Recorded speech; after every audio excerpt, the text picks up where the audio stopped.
Boa tarde, Carla. Boa noite, né, já. Carla Farrapa. Graziela Floriani. Hoje a gente vai falar de crenças limitantes em relacionamento amoroso. Muita gente pediu pra gente falar sobre isso. A gente vai tentar dar o nosso parecer, né, não jurídico, sobre o assunto. Diante do que a gente já estudou, vivenciou, dos atendimentos que a gente fez, foi permitido falar um pouquinho sobre crenças limitantes em relacionamentos. Então, convido vocês a assistir. Vocês aí também, vem com a gente. Vamos lá. Então, relacionamento amoroso. Quantas crenças limitantes entram em relacionamento amoroso e quantas crenças limitantes tem que a gente não consegue se relacionar, ir para o namoro ou para uma vida a dois, né? Ter um relacionamento adulto, né? Um relacionamento... Você falou tudo, relacionamento adulto. Confortável, adulto, respeitoso. Muitas vezes a gente vai como criança. Muitas vezes a gente vai como criança para o relacionamento. A gente traz muitas informações erradas do que é um relacionamento. Primeiro, uma informação de amor, de novela e de fotonovela e de romance e de filme de sessão da tarde. Não que não exista, né? Mas não é bem assim quando você entra no relacionamento, né? Tem muitas coisas pra gente resolver estando num relacionamento. Então a gente vai falar um pouquinho disso, do amor de verdade, que não é o amor romântico, não é a paixão, né? E o relacionamento ele é baseado em amor. Respeito, admiração e você acreditar que a pessoa está do teu lado é merecedora de você e você dela, né? Essa é a minha opinião em relação ao relacionamento. Então a gente vai falar sobre o que impede uma pessoa de viver um relacionamento pleno, adulto, né? E que faz com que a gente aprenda um com o outro o tempo todo. Então a gente vai falar sobre isso. Vamos falar um pouquinho agora sobre... Quando falamos de crenças limitantes, temos que falar de... somos frutos das nossas experiências, somos frutos de tudo aquilo que vivemos, que marcou a nossa vida, os nossos pensamentos, a nossa infância e os nossos... o que a gente vivenciou lá com os nossos pais, né? Sim. Existem vivências que a gente tem quando é criança, que a gente não imagina que lá na frente vai ser tão importante na nossa relação a dois, no nosso relacionamento com o namorado, com o marido, com o noivo, né? Isso é bem interessante e é nesse ponto que a gente vai tocar agora. Vai servir para algumas pessoas para um sentido, para outras em outro sentido, mas eu acredito que vai abranger bastante situações legais para todo mundo. O que vivemos em nossas histórias formam as nossas crenças, né? Tudo aquilo que acreditamos e é a partir dessas vivências, né? Geramos tudo aquilo que acreditamos, consciente ou inconscientemente. Tudo isso a gente vai estar falando no nosso curso. E na nossa gravação também, que é o que a gente está fazendo agora. A gente está tentando fazer tudo junto, tá? Então aqui vai ser só um pedacinho para vocês ficarem com vontade de ver no YouTube o contexto todo e mais vontade ainda de fazer o curso para a gente poder passar para vocês todos os ensinamentos que a gente pode passar, todas as vivências que a gente teve, todas as coisas que a gente arrumou, que a gente melhorou, né? Depois que a gente começou a estudar. Então, se a gente não prestar atenção em alguma conversa, alguma coisa assim agora, é porque a gente tá fazendo várias coisas, então, às vezes, pula alguma coisa, mas estamos aqui.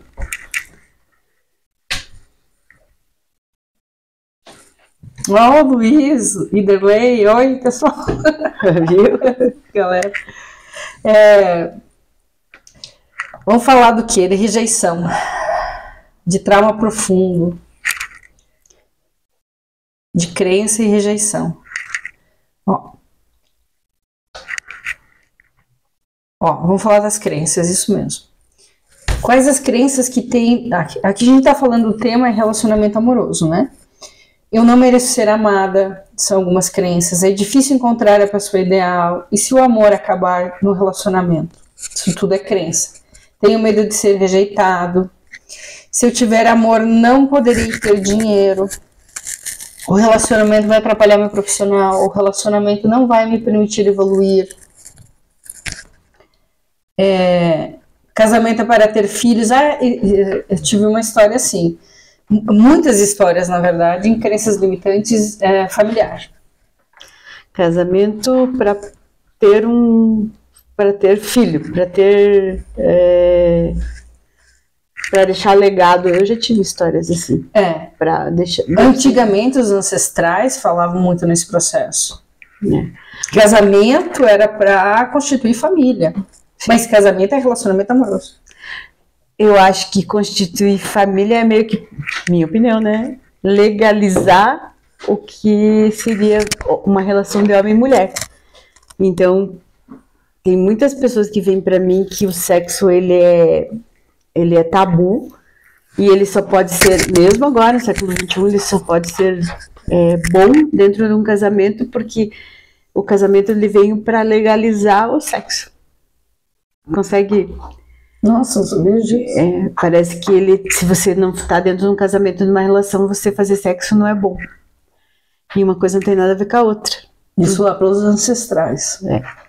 E isso é uma situação que é interessante as pessoas entenderem, porque você pode ter sexo com uma pessoa sem querer um relacionamento sério com ela, sem querer estar envolvido emocionalmente com ela. E você não precisa vincular as coisas, né? Então, o relacionamento ele é muito maior do que isso. Lógico, isso é muito importante, né? Relação sexual dentro de um relacionamento é muito importante. Sim. Mas relacionamento, ela é maior, né? Então, é importante as pessoas entenderem o que é um relacionamento. Sabe, uma das crenças que eu mais escuto é não preciso de homem para nada, isso falando da mulher, tá? Que aí entra no feminismo. Eu já pensei assim também, né? Isso vem muito da criação mesmo, de quando a gente quando a gente tá criança, quando a gente adolescente, você quer fazer tantas coisas na tua vida e parece que você precisa casar para fazer. Então eu vou contar uma história minha. O marido não me ouça. Já tá ouvindo. Já tá ouvindo. Mas ele sabe dessa história. Eu nunca quis casar, mas eu queria ser viúva. Como assim? Não quer casar, mas quer ser viúva? Eu não queria casar, porque achava casamento muito ruim. Achava um casamento uma instituição falida. Olha eu aqui, casada há 13 anos. E aconselho todo mundo a casar. Melhor coisa que eu fiz. Mas lá naquela época, e por muitos anos, eu queria ser independente. E ser independente, quando você tem lá 12, 10 anos, sei lá, não sei que idade eu tinha, significava ter um homem que me sustentasse. Eu não via minha mãe trabalhando fora. Ela trabalhava muito, mas não fora. Depois ela passou a trabalhar fora, mas numa época não. Não via as pessoas trabalhando, não entendia essa dinâmica, né? Então, para você ter estrutura financeira, precisava casar. Então, a minha ideia era casar e ficar viúva, ter dinheiro, viajar, passear, fazer tudo o que eu queria fazer e que eu fiz, solteira, né? Mas eu não entendia isso, então isso naquele momento era uma crença para mim que precisava casar, não era o motivo correto para casar. Tanto que eu queria ficar viúva, né? Então, eu acho importante a gente entender relacionamento assim, não casar. Relacionar. Estar relacionando com alguém. Primeiramente, é aprendizado. Você vai aprender muito quando você está com alguém. Aprender mais sobre você. Muito mais sobre você do que sobre a pessoa. E a pessoa vai aprender sobre ela mais do que sobre você. Porque você vai estar 24 horas perto de alguém. E estar 24 horas perto de alguém traz muitos lados bons da pessoa, mas traz também o lado negro da pessoa. E daí que você vai entender o que é relacionamento. Como lidar com esse lado ruim? Porque o que é bom é bom. O lado ruim, na verdade, Em convivência dentro de um casamento. Numa relação. Eu acho que o lado ruim, ele não pode ser insuportável, não pode ser uma diferença que te machuque, que te denigra, que te deixe para baixo, que não te respeite, não te valorize. Mas quando você tá com alguém que acha que tá certo e que é você que tem que mudar, como é que faz? Eu tenho um lema aqui em casa, no meu relacionamento com o João. Eu acho que eu tô certa, ele acha que tá certo. Uma situação dessa que nenhum dos dois lados vai resolver, porque eu vou manter a minha posição de que eu estou certa, e ele vai manter a posição dele que está certa, a gente chegou a uma conclusão. Lógico, depois de muita briga. Que a gente pode manter a sua opinião em relação àquele fato e respeitar a opinião do outro. Tentar mudar a outra pessoa, tentar fazer com que a outra pessoa entenda que o certo é teu, não funciona. Porque o certo não é certo 100%. O meu certo não é o teu certo. O meu certo não é o certo do João. O que eu acho que é correto não é o correto dele. E vice-versa. Então eu respeito o que ele acha correto, embora eu não concorde, e ele me respeita, embora ele não concorde. E isso funcionou bem pra gente, fora que a gente tem uma outra regra, que ninguém dorme de mal com ninguém. Todo dia, antes de dormir, a gente diz, ó, eu te amo, embora você esteja errado, esteja certo, e vice-versa.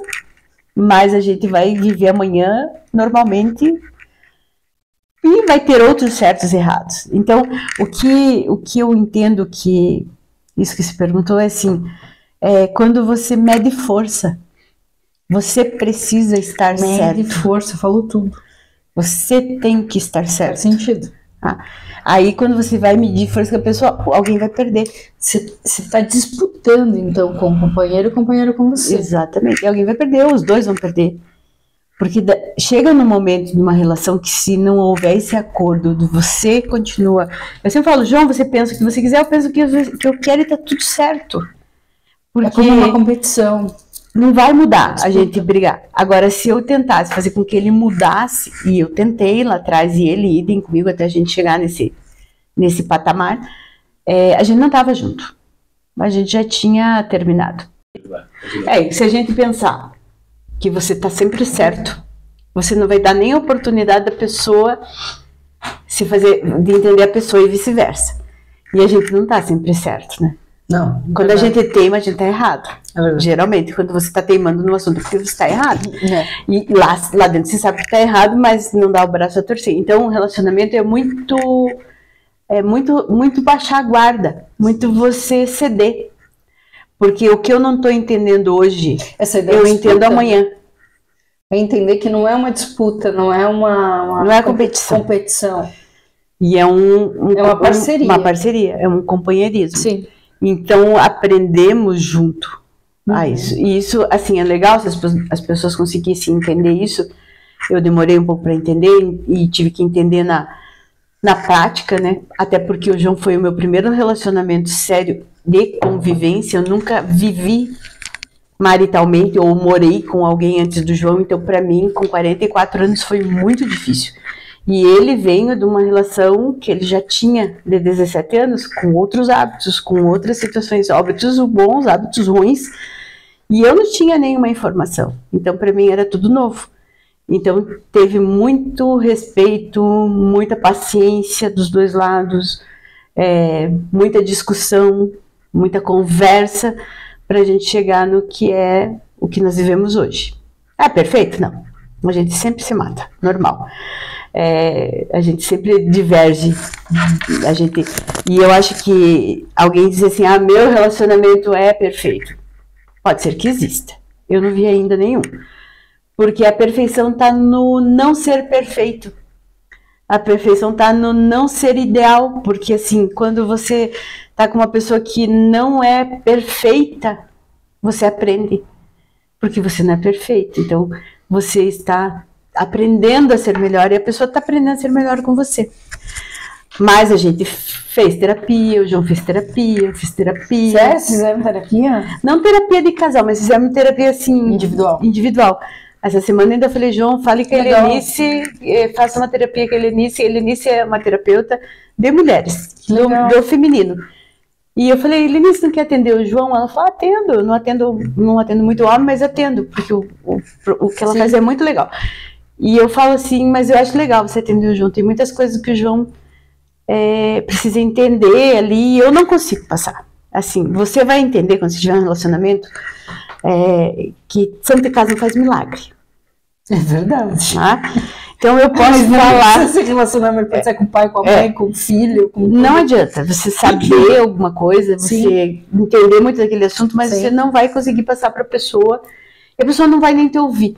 Então, de repente, eu vi da Grazi, que ele já fez com você terapia, né? Ou da Bárbara, ou de outras pessoas, vai entrar para ele muito mais facilmente do que se fosse eu falar. Porque quando você está no relacionamento, o que acontece? Eu não sou legal quando eu vou falar para ele terapeuticamente o que eu sei, entendeu? Eu vou perder a paciência e daí vai misturar tudo. Esposa, mulher, tudo. Não vai funcionar. Não vai mesmo. Então outra pessoa dele me traz o resultado. Aconteceu isso. E eu sei, entendeu? Eu já sei. Eu falava, eu sei disso. Mas eu não podia falar isso para ele. Então isso eu entendi na terapia, eu entendi na vida. Tem coisas que eu sei. Mulher tem essa coisa de saber algumas coisas. Então tem coisas que eu sei que não vão ser legal. E eu aprendi a não falar mais. Entende? Tipo, a não ser que seja na coisa grave, mas coisas normais, banais da vida. Tipo, pessoas que ele conhece, amigos que ele tem, situações que ele vive. Eu sei que vai dar besteira. Eu sei que às vezes a pessoa tá abusando, tá... o João é muito bom como pessoa, então as pessoas estão levando ele no bico. Mas eu já aprendi que ele tem que ver por ele. Não posso eu dizer, fulano de tal não é legal, entendeu? Não.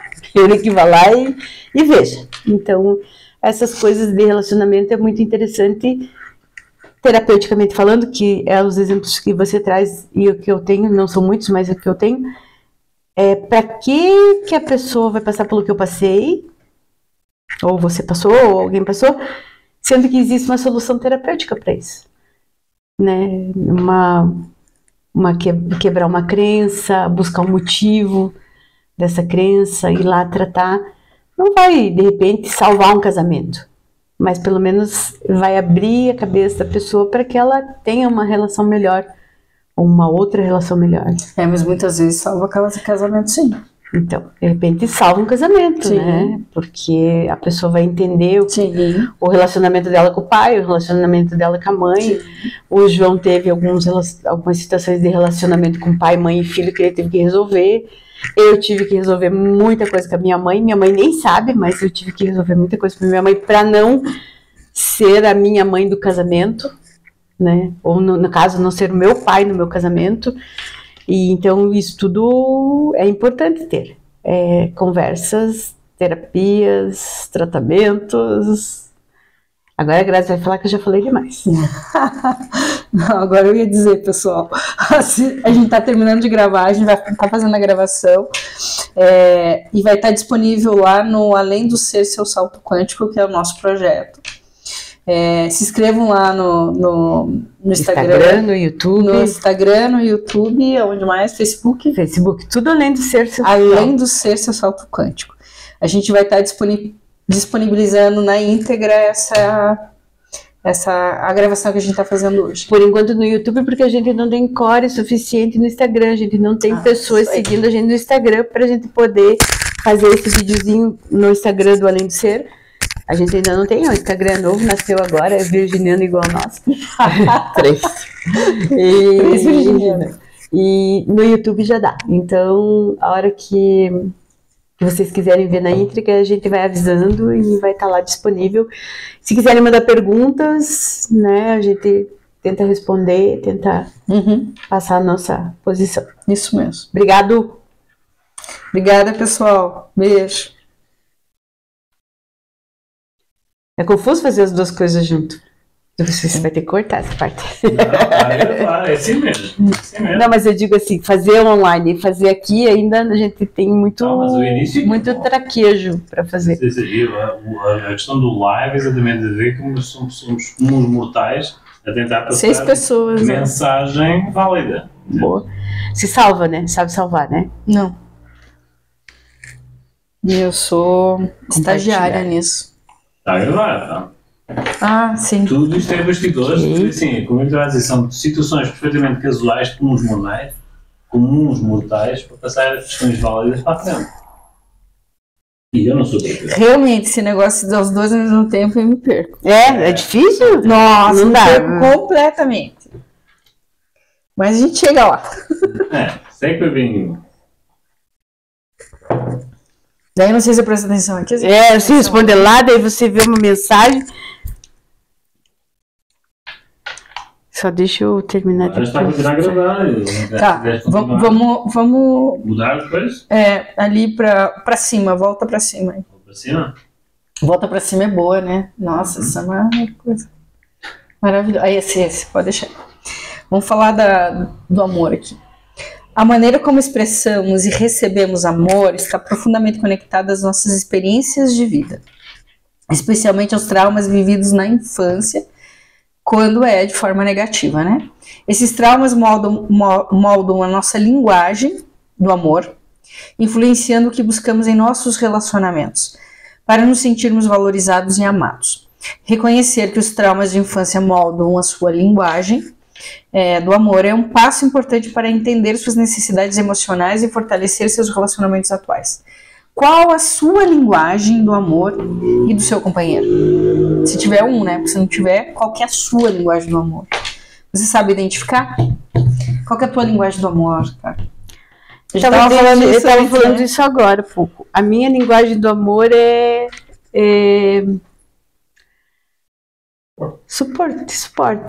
É dar suporte. Serviço, né? Serviço. É o café da manhã que você estava falando antes, né? Não, esse é o João. O João me serve. A linguagem do João eu consigo identificar melhor que a minha.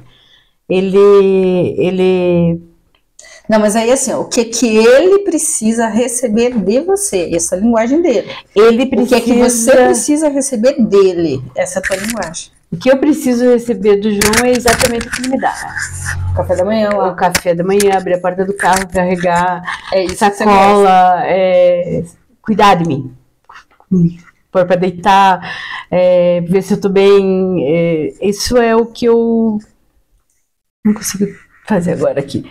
Deixa assim, tem que compartilhar, não tá indo. Então essa é a minha linguagem do amor, é isso que ele me dá. Dar a mão na rua, cuidar pra atravessar. Me irrita. Tá? Porque eu sempre fui muito independente. Mas se te irrita, mas é isso que você... Me irrita porque, assim, às vezes eu fico assim, mas credo, parece que eu não sei mais fazer as coisas. O João dirige. Então, assim, o que vem às vezes pra mim assim, Carla, você não precisa... Ó, que louco, né? Você não precisa disso. Você sabe fazer isso. E eu sei fazer isso. Eu me viro muito bem sozinha. Não tenho problema nenhum em estar sozinha, me virar sozinha. Mas eu estar com ele fazer isso pra mim me agrada. Ele provém as coisas pra mim nesse sentido de executar. Ação. É rápido, é proativo, não precisa esperar um ano pra pôr uma cortina. Ele é mais proativo. Isso me deixa feliz, me aquece, entende? E tem um ladinho meu que é tão independente, que eu fiquei tanto tempo sem ninguém, tantos anos sozinha, tantos anos sem namorar, sem namorar, eu namorava pra caramba, mas sem ter um relacionamento diário, né, certo? Partilha. Eu não tinha essa partilha, e então partilhar com o João faz com que eu fique feliz. Ele me deixa feliz, então eu acredito que essa seja a minha linguagem do amor em relação a ele, né? Também acredito que a linguagem do amor não é só para uma única, porque ela fala com pessoas de forma diferente. Tipo, Pra mim, eu com ele é essa, eu com outras pessoas já não é assim, estranho, né? Mas eu penso assim, tem outras linguagens. Pois é, não, mas eu tava pensando na minha linguagem. Sempre foi essa que você falou, abrir a porta do carro, ser gentil, fazer as coisas e tal. Mas agora você falando ali, eu tava pensando nisso. Mas eu preciso ouvir. E eu não sou auditiva, eu sou visual. Mas eu tenho necessidade de ouvir. Gosto de você, você é bonita. Elogio. Eu não... Você tá bonita, você Então, acho que é realmente me elogiar só.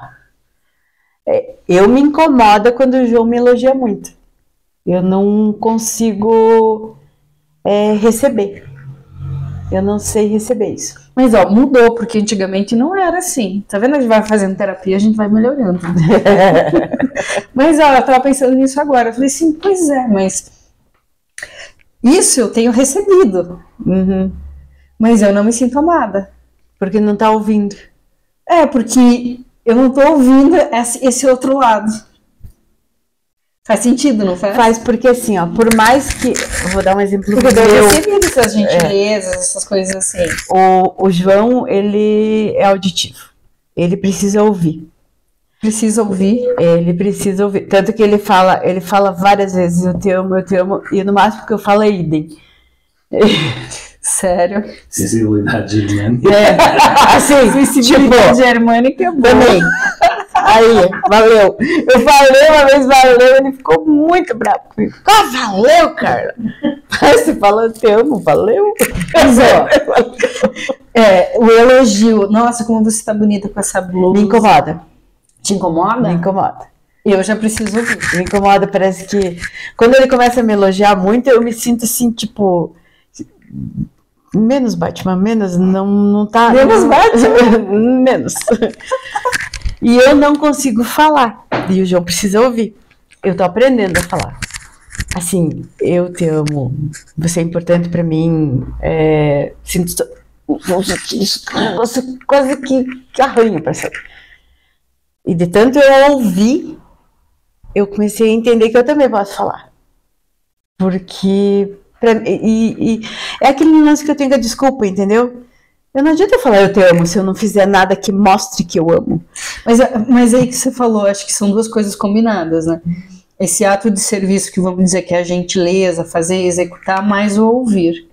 É isso que eu tava pensando agora. E pra mim nunca fez sentido o João querer ouvir. Agora falando com você, ele precisa ouvir. Né? Pra mim, eu preciso que ele faça o café da manhã. Eu preciso que ele tire os cachorros pra fora, que ele cuide de alguma coisa que eu peço, que ele seja proativo no que Pra mim, isso basta. Mas não vou reclamar, pode continuar falando. Não tem problema. Aí entra bastidores. E você, João? Você precisa ouvir mesmo? De vez em quando. É saudável, não é? É saudável, né? Não, quando de vez em quando é porque quase nunca, entendeu? Não, mas quando eu falo de vez em quando, quando ele falou de vez em quando, não precisa ser o tempo todo, mas tem que haver de vez em quando elogios assim. Não, elogiar eu elogio. Eu só não fico de nhenhê. Ai, amor, eu te amo. Né? Não, mas elogiar eu elogio. Reconhecer, eu reconheço, mas o João, ele fala muito mais eu te amo do que eu falo. Isso é fato. Desde o começo, primeira vez que ele falou eu te amo, eu quase morri do coração. E eu pensei comigo, o que eu falo agora? Tipo, caiu o sinal da internet, não dá pra gente conversar mais.